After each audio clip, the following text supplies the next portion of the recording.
कक्षा 10 का अध्याय है, अध्याय है 12, वृत्त के क्षेत्रफल और परिमाप से संबंधित है।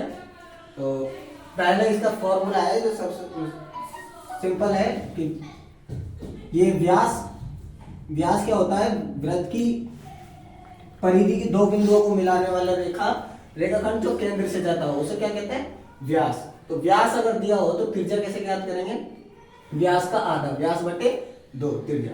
वृत्त की परिधि या परिमाप पूछे तो वृत्त की परिधि हो जाएगी वृत्त के बॉर्डर की लंबाई, उसको बोलेंगे वृत्त की परिधि। तो ये हो गई जैसे वृत्त की परिधि। तो वृत्त की परिधि का सूत्र है 2πr। वृत्त का क्षेत्रफल क्या होता है कि वृत्त ने कितना स्थान घेर रखा है, कितनी जगह उसने घेर रखी है, वो होता है वृत्त का क्षेत्रफल। तो वृत्त के क्षेत्रफल का सूत्र πr²। चाप की लंबाई, चाप क्या होती है, वृत्त की परिधि का एक छोटा सा हिस्सा, जैसे ये दे रखा है छोटा सा हिस्सा PQ, चाप, ये हो गई चाप। तो चाप की लंबाई के लिए सूत्र होता है 2πr θ/360, यानी कि चाप क्या है, वृत्त की परिधि का एक छोटा सा हिस्सा है, इसलिए हमें जो वृत्त की परिधि का सूत्र है 2πr, उसी को ही θ/360 से गुना करना है। क्योंकि चाप, जैसे ये चाप है तो इसमें कितनी, इसका केंद्रीय कोण क्या है, केंद्रीय कोण, केंद्र पर इस चाप ने कितना कोण बना रखा है, थीटा। तो इसलिए कौन सा हिस्सा हो गया 360 में से, 360 में से हिस्सा हो गया थीटा।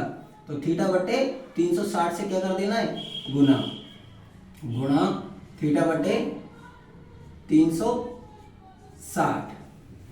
त्रिज्याखंड का क्षेत्रफल, त्रिज्याखंड क्या है, वृत्त के क्षेत्रफल का वह छोटा हिस्सा जो त्रिज्याओं से घिरा हो, वृत्त का वो हिस्सा जो त्रिज्याओं से घिरा हो उसको कहते हैं त्रिज्याखंड।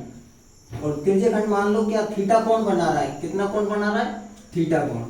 तो त्रिज्याखंड का क्षेत्रफल का सूत्र हो जाएगा πr² θ/360। यहाँ भी हम θ/360 से गुणा कर देंगे, लेकिन इसका वृत्त के क्षेत्रफल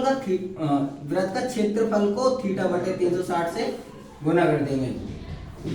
वृत्तखंड का क्षेत्रफल क्या है, वृत्तखंड का कि जीवा द्वारा घिरा क्षेत्रफल,